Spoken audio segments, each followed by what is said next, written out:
Hello student, exercise 5.3 के part 4 में हम क्वेश्चन नंबर 10 से आगे के क्वेश्चन को सॉल्व करेंगे, जिसका क्वेश्चन नंबर 11 कहता है कि if the sum of the first n terms of an AP is 4n minus n square, what is the first term that is s1, what is the sum of first two terms, what is the second term, similarly what the third, the 10th and the nth term. तो इस question में हमें Sn यानी 4n minus n square दिया हुआ है, तो हमें S1, S2, A2, A3, A10 और An फाइंड आउट करना है। तो let us solve it. Here जो हमारा Sn है वो किसके इक्वल है? 4n माइनस n स्क्वायर के इक्वल है। तो हमें फर्स्ट टर्म निकालना है। तो फर्स्ट टर्म जो होगा वो एक्चुअली में S1 के इक्वल होगा। तो यहाँ n के जगह हमें क्या पुट करना पड़ेगा? 1। तो 4 इंटू n के जगह 1 रखेंगे माइनस 1 का स्क्वायर। तो ये आ जाएगा 4 इंटू 1, 4 माइनस 1 का स्क्वायर 1। तो इसे सॉल्व करने पर ये क्या आएगा? 3। अब हमें sum of first two terms that is S2 find out करना। तो S2 के लिए हम क्या लिखेंगे? 4 इंटू n के जगह क्या पुट करेंगे? 2 माइनस n के जगह 2, 2 का स्क्वायर। तो ये आ जाएगा 4 2 जा 8 माइनस 2 का स्क्वायर क्या आएगा? 4। तो ये आपका आ जाएगा 4। अब S2 के बाद हमें क्या निकालना है? सेकेंड टर्म निकालना है। तो Sn के बेस्ट पर जो An का फॉर्मूला होता है वो हम यहाँ पर अप्लाई करेंगे। वो फॉर्मूला होता है An is equal to Sn minus Sn minus 1। अब चूंकि हमें A2 निकालना है तो हम n के जगह क्या रखेंगे? 2। तो ये आज हो जाएगा आपका S2 माइनस S2 माइनस 1। ये हो जाएगा फिर S2 माइनस S1। 2 में से 1 माइनस करने पर क्या आएगा? S1। तो हमारा जो S2 का जो वैल्यू था ये क्या था? 4। और S1 का वैल्यू क्या था? 3।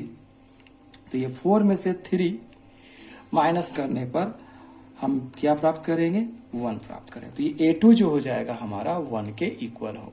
अब हम D का वैल्यू निकालेंगे। Now D is equal to क्या होता है? A2 minus A1। तो A2 जो हम लोग लाए थे वो क्या था? 1 के इक्वल था, जबकि A1 का जो वैल्यू था वो किसके इक्वल था? 3 के। तो जिसे सॉल्व करने पर इसका वैल्यू आएगा -2। अब हमें A3, A10 और An का वैल्यू निकालना है। A3 का वैल्यू निकालना है, A10 का वैल्यू निकालना है और An का वैल्यू निकालना है। तो A3 को हम लोग क्या लिख सकते हैं? A3 को हम लोग लिख सकते हैं A1 प्लस 2D। तो A1 का जो वैल्यू था वो किसके इक्वल था? 3 के इक्वल था, प्लस 2 इंटू D का जो वैल्यू आया था वो -2 के इक्वल था। तो 3 प्लस माइनस क्या हो जाएगा? -2 2 जा क्या आएगा? 4, जिसे सॉल्व करने पर क्या आएगा? -1। अब हमें A10 का वैल्यू निकालना है। तो A10 को भी इसी प्रकार हम लोग क्या लिख सकते हैं? A10 इज इक्वल टू हम लोग लिख सकते हैं A1 प्लस 9D। A1 का जो वैल्यू था वो 3 था, प्लस 9 इंटू D का जो वैल्यू था -2। तो इसे हम लोग लिखेंगे 3 प्लस माइनस माइनस 9 2 जा 18। इसे सॉल्व करने पर जो वैल्यू आएगा वो आएगा -15। अब हमें An निकालना है। तो An को भी हम लोग क्या लिख सकते हैं? An इज इक्वल टू हम लोग लिख सकते हैं A1 plus n minus 1D। तो A1 का जो वैल्यू आएगा वो आएगा फिर 3 प्लस n माइनस 1 और D का जो वैल्यू आएगा फिर क्या लिखेंगे? -2। इसे सॉल्व करने पर क्या आएगा? 3 प्लस माइनस -2 को n से इंटू करेंगे तो ये आ जाएगा 2n, -1 को -2 से इंटू करने पर क्या आएगा? +2, जिसे सॉल्व करने पर आ जाएगा 5 माइनस 2n। यही इसके पार्ट्स का आंसर होगा। You can take the screenshot of this sheet। Question number 12 को सॉल्व करने से पहले हम सबसे important question find the sum of first n natural numbers का फार्मूला ड्राइव करेंगे, जो एग्जाम के पर्पज से बहुत ही इंपॉर्टेंट है। तो sum of first n natural number मतलब अगर हम नेचुरल नंबर की बात करें तो वो कहाँ से स्टार्ट होता है? 1 2 3 डॉट डॉट जितने सोन जाते हैं तो उसे हम लोग क्या कहते हैं? नेचुरल नंबर कहते हैं। तो अगर हमें sum of first n natural number कहा जाए तो हमें कहाँ तक लेना पड़ेगा? 1 2 3 so on to n terms तक लेना पड़ेगा। तो let us solve it. Let जो मेरा Sn है वो किसके इक्वल है? 1 plus 2 plus 3 so on to n terms तक इक्वल है। यानी ये sum of first n natural number को रिप्रेजेंट करता है। तो हियर हम लोग देखते हैं कि जो a1 है वो किसके इक्वल है, 1 के इक्वल है। an जो है वो किसके इक्वल है, n के इक्वल है। और जो नंबर ऑफ टर्म्स है वो किसके इक्वल है, n के इक्वल है। तो अगर हम इसका सम निकालना चाहें तो एन इक्वल टू क्या होगा, n/2 a1 प्लस an। अब वैल्यू पुट करने पर क्या आएगा, n/2 a1 का वैल्यू क्या था 1 प्लस an का जो वैल्यू है वो किसके इक्वल है, n के इक्वल है। तो जिसे हम लिख सकते हैं n प्लस 1/2, अर्थात sum of first n natural number का जो फार्मूला हुआ ना वो क्या हुआ, Sn is equal to n plus 1/2। For example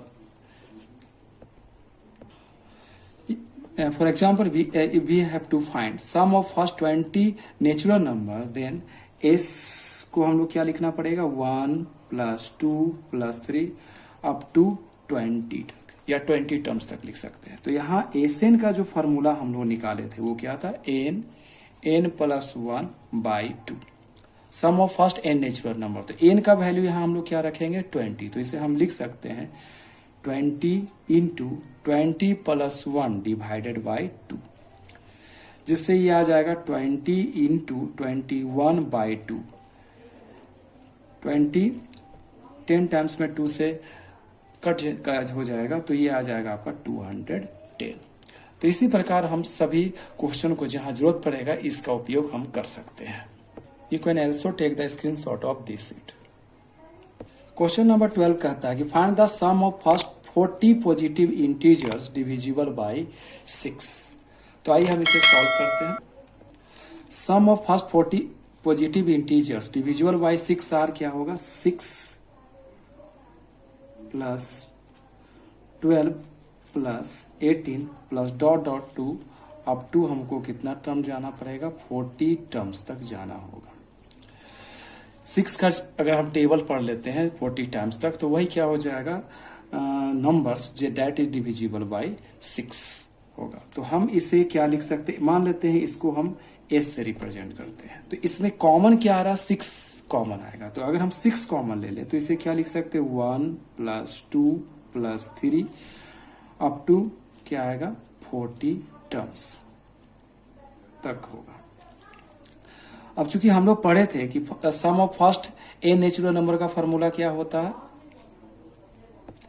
some of first n natural number अर्थात प्रथम n प्राकृत संख्याओं का जो योग होता है वो n प्लस 1/2 के योग के बराबर होता है। तो हमें यहाँ क्या है, 1 2 3 डॉट डॉट अप टू कितना जाना है, 40 टर्म्स तक जाना है। तो 1 से 40 टर्म्स का योग निकालना होगा। तो ये हम लिख सकते हैं, n की जगह हम लोग क्या लिखेंगे, 40 लिख सकते हैं, इंटू 40 प्लस क्या लिख सकते हैं, 1 डिवाइडेड बाई 2।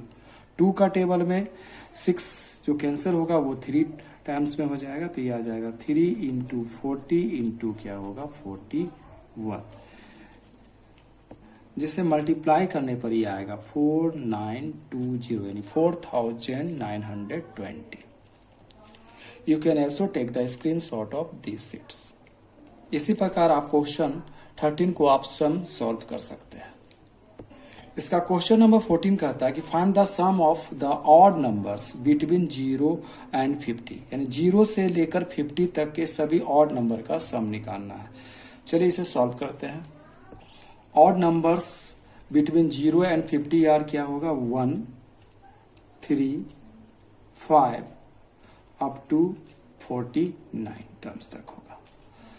तो यहाँ जो फर्स्ट टर्म है वो मेरा क्या दिया हुआ है, 1, सेकेंड टर्म जो दिया गया है 3, और जो लास्ट टर्म यानी an जो दिया गया है 49।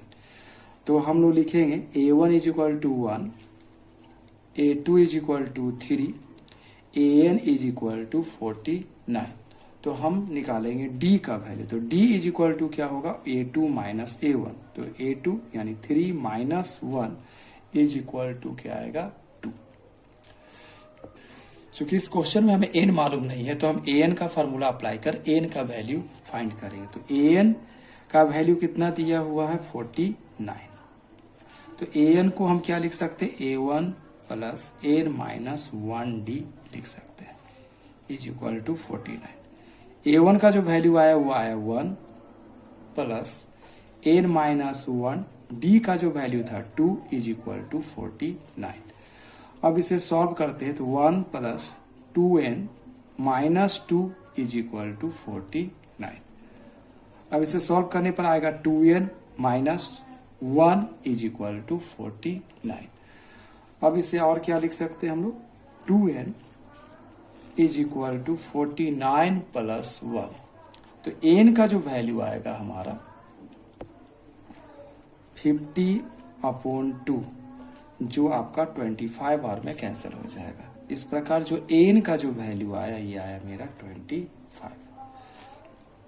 अब हमें इस 25 टर्म्स का सम निकालना है। तो 25 टर्म्स का सम निकालने के लिए जो फार्मूला होता है उसका उपयोग करेंगे। Sn इक्वल टू क्या होता है, n/2 2a1 plus n minus 1d। तो n के जगह क्या रखना पड़ेगा 25, तो ये आपका हो जाएगा 25/2 इंटू 2। a1 का जो वैल्यू था वो हमारा क्या था 1, प्लस n के जगह हम लोग लिखेंगे 25 माइनस 1 और d का जो वैल्यू था ये 2। इसे सॉल्व करने पे ये आएगा 25/2 इंटू 2 1 जा 2 प्लस 25 माइनस 1 24, 24 2 जा क्या आएगा 48। तो ये आपका आ जाएगा 25/2 इंटू 50। 2 से 50 25 बार में कैंसिल होगा। इस प्रकार इसका जो वैल्यू आएगा वो आएगा 625। यही इसका क्या होगा, आंसर होगा। A contract on construction job specifies a penalty for delay of completion beyond a certain date as follows: rupees 200 for the first day, rupees 250 for the second day, rupees 300 for the third day, etc. The penalty for each succeeding day being rupees 50 more than for the preceding day. How much money the contractor has to pay as penalty if he has delayed the work by 30 days? इसमें कहा गया है कि एक ठेके में एक निश्चित तिथि के बाद काम को विलंब से पूरा करने पर पहले दिन के लिए 200 रुपया, दूसरे दिन के लिए 250 रुपया, तीसरे दिन के लिए 350 रुपया और इसी प्रकार अगले दिन के लिए 50 रुपये की बढ़ोतरी के साथ पेनाल्टी लगेगा। अगर वो पूरे काम को करने में 30 दिन का डिले करता है तो उसके पूरे पेनाल्टी को निकालना है। Now let us solve this question. यहाँ पहले दिन का जो पेनाल्टी है वो 200 रुपया है, उसके बाद 250 रुपया है, फिर नेक्स्ट 300 रुपीज है। अप टू 30 डेज तक के लिए पेनाल्टी दिया गया है।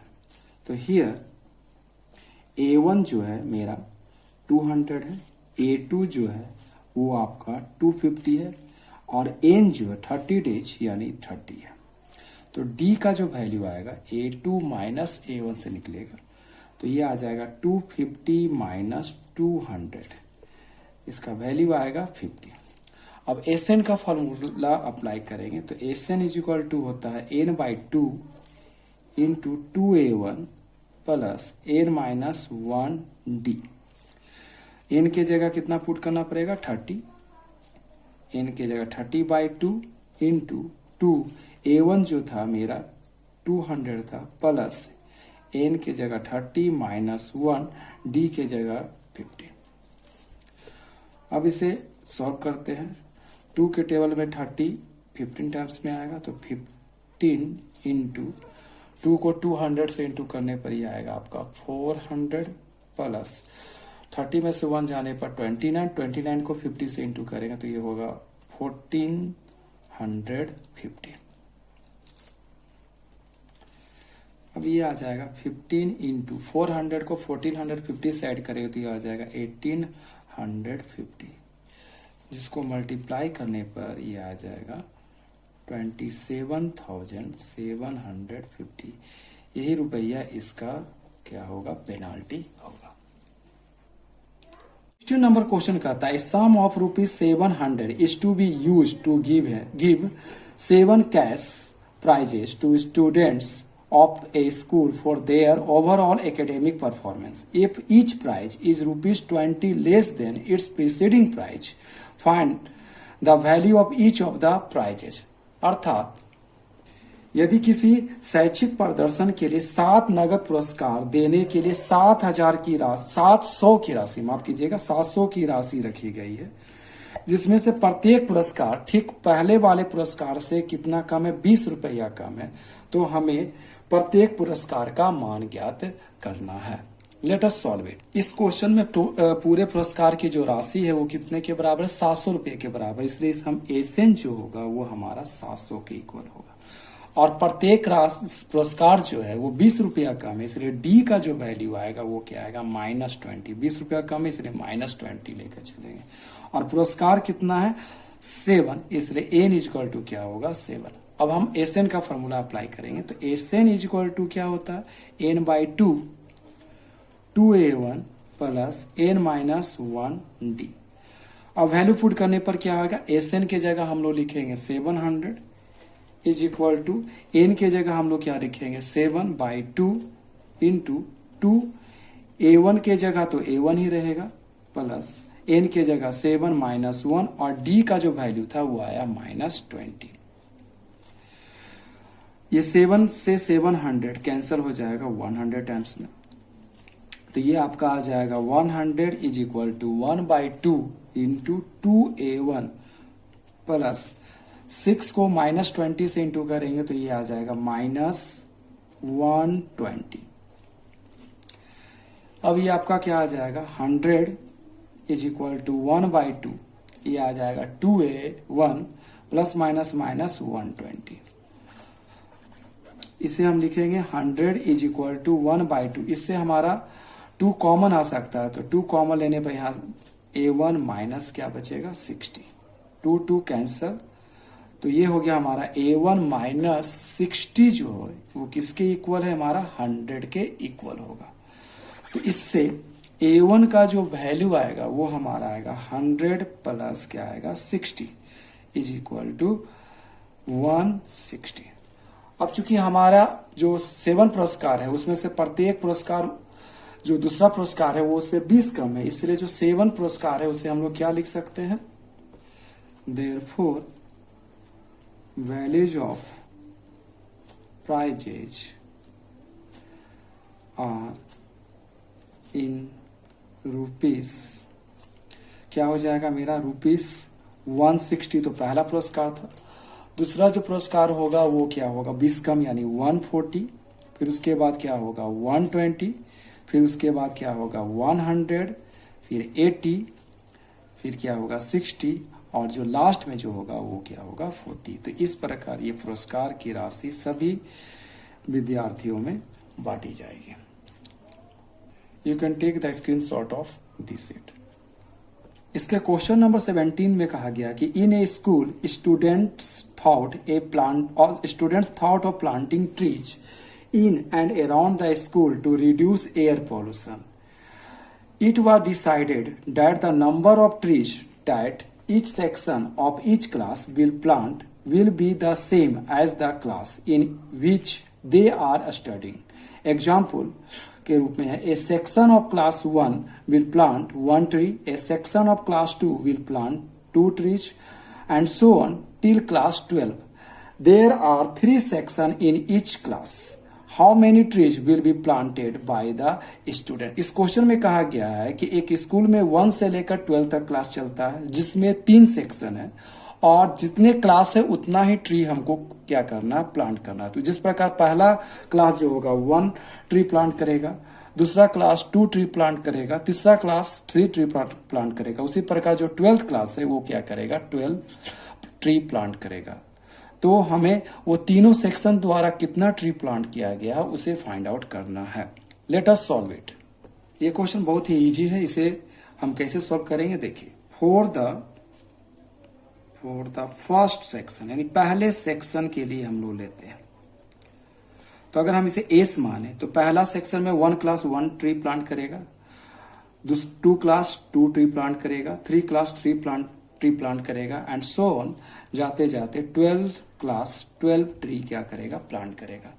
तो ये मेरा क्या हो गया, sum of first n natural number के फॉर्म में आ सकता है, जहां सम ऑफ फर्स्ट 12 नंबर को हमको फाइंड आउट करना है। तो इसे हम लोग लिख सकते हैं 12 इंटू 12 प्लस 1 बाई 2, क्योंकि sum of first n natural number is equal to n plus 1। तो n के जगह हमने क्या रखा 12 इंटू n के जगह 12 प्लस 1 बाई 2। 2 में 12 कितने बार में कैंसिल हो जाएगा 6 बार में, तो 6 इंटू ये आ जाएगा 13, 13 6 जा क्या होता है 78। तो हमें क्या निकालना है 3 सेक्शन द्वारा कितना प्लांट ट्री किया गया है उसको देखना है। तो चूंकि फर्स्ट सेक्शन द्वारा 78 निकाला गया तो 3 सेक्शन द्वारा क्या होगा 3 into 78। The tree planted by the student in 3 section is equal to क्या होगा 3 इंटू 78। ये 3 सेक्शन को डिनोट कर रहा है, 78 एक सेक्शन द्वारा प्लांट किए गए ट्री को डिनोट कर रहा है। तो इसे इंटू करने पर ये क्या आएगा 234। तो ये तीनों सेक्शन द्वारा 1 to 12 क्लास तक 234 ट्री क्या किए जाएंगे प्लांट किए जाएंगे। You can also take the screenshot of this set. इसका क्वेश्चन नंबर 18 कहता है कि a spiral is made up of successive semi circles with centers alternately at A and B starting with center at A of radii 0.5 centimeter, 1 centimeter, 1.5 centimeter, 2 centimeter and so on as shown in figure. What is the total length of such a spiral made by 13 consecutive semicircles? जिसमें पाई का value हमें 22/7। इस question में एक spiral दिया गया है जो सेमी सर्कल यानी अर्धवृत्त के रूप में है, जिसके पहले अर्ध सेमी सर्कल का जो रेडियस है वो है 0.5 सेंटीमीटर। उसके बाद दूसरे सेमी सर्कल अर्थात L2 का जो रेडियस है 1 सेंटीमीटर है। उसके बाद L3 जो है उस सेमी सर्कल अर्धवृत्त का जो रेडियस है वो कितना है 1.5 सेंटीमीटर सोन है, जो 13 सेमी सर्कल तक जाता है। तो आइए हम इसे इजिली कैसे सॉल्व करेंगे ये पता लगाते हैं। लेट R1 जो इसका जो फर्स्ट रेडियस है सेमी सर्कल का उसे हम लोग R1 माने, वो किसके इक्वल है 0.5 के। इसका जो सेकेंड जो रेडियस है वो किसके बराबर है R2 के बराबर माना, तो वो कितने के वैल्यू इसका है 1.0 यानी 1 सेंटीमीटर के इक्वल है। तो 1 सेंटीमीटर को हम लोग क्या लिख सकते हैं 0.5 इंटू 2 इंटू 0.5। तो 2 और 0.5 को हम लोग क्या माने R1, तो इसे हम लिख सकते हैं 2R1 यानी R2 को हम लिख सकते हैं 2R1 लिख सकते हैं। उसी प्रकार R3 किसके इक्वल था 1.5 सेंटीमीटर के इक्वल, तो इसे हम लोग लिख सकते हैं 3 इंटू 0.5 जिसका वैल्यू हो जाएगा 3 और 0.5 फिर R1 के इक्वल है, तो इसे हम लिख सकते हैं 3R1।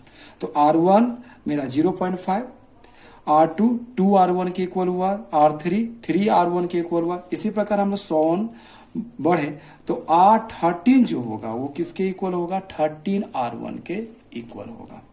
नाउ इसका जो L1 जो होगा वो सेमी सरकमफेरेंस यानी अर्ध परिधि को डिनोट करता है। तो L1 का जो फॉर्मूला होता है सेमी सरकमफेरेंस का जो फॉर्मूला होता है वो होता है पाई R1। उसी प्रकार L2 को हम लोग क्या लिख सकते हैं पाई R2 लिख सकते हैं, लेकिन R2 जो मेरा किसके इक्वल है 2R1 के, तो हम लिख सकते हैं इसको पाई इंटू 2R1, जिसे सॉल्व करने पर ये आ जाएगा 2 पाई R1। उसी प्रकार L3 को क्या लिख सकते हैं पाई R3 लिख सकते हैं, तो ये फिर क्या हो जाएगा पाई इंटू R3 को हम लोग क्या लिख सकते हैं 3R1 लिख सकते हैं, तो ये आ जाएगा 3 पाई R1। सो अगर हम मूव करें तो मेरा जो L13 जो होगा वो किसके इक्वल होगा मेरा 13 पाई R1 के इक्वल होगा। अब हमें इसी का लेंथ फाइंड आउट करना है, तो S1 अर्थात S इज इक्वल टू क्या लिखा जाएगा L1 plus L2 plus L3 dot dot to L13। तो L1 को हम लोग क्या लिखेंगे हम लोग पाई R1 लिखेंगे, प्लस L2 को क्या लिख सकते हैं पाई R2 पाई R1 लिख सकते हैं, प्लस L3 को क्या लिख सकते हैं 3 पाई R1 लिख सकते हैं। सोन L13 को लिख सकते हैं 13 पाई R1 लिख सकते हैं। तो मेरा यहाँ कॉमन क्या आ रहा पाई R1, तो हम लोग क्या ले सकते हैं कॉमन पाई R1 ले सकते हो। तो यहाँ क्या बचेगा 1 plus 2 plus 3 dot dot to 13। अब हम क्या लिख सकते हैं पाई R1, ये मेरा क्या हो गया, sum of first 13 natural number, जिसे हम फार्मूला में बैठाएं तो ये आ जाएगा 13 इंटू 13 प्लस 1 अपॉन क्या आएगा 2, क्योंकि sum of first n natural number किसके इक्वल होता है, n प्लस 1/2 के इक्वल होता है। अब इसका वैल्यू पुट करते हैं, पाई का वैल्यू क्या आएगा 22/7 इंटू R1 का वैल्यू किसके इक्वल था 0.5 इंटू 13 प्लस 1 को हम लोग क्या लिख सकते हैं 14/2। 0.5 को क्या लिखा जा सकता है 5/10। 7 का टेबल में 14 2 टाइम्स में आएगा, 2 से आपका ये 11 बार में कटेगा, और 5 से 10 2 बार में, और 2 को से 2 1 टाइम्स में। तो 11 को 13 से इंटू करने पर ये किसके इक्वल आएगा 143 के। तो पूरे स्पाइरल का जो लेंथ होगा वो हमारा 143 सेंटीमीटर के इक्वल होगा। You can take the screenshot of this sheet. अगर हमारा ये वीडियो आपको इन्फॉर्मेटिव लगा तो हमारे चैनल को सब्सक्राइब करें और हमारे वीडियो को लाइक तथा शेयर करें। Thank you.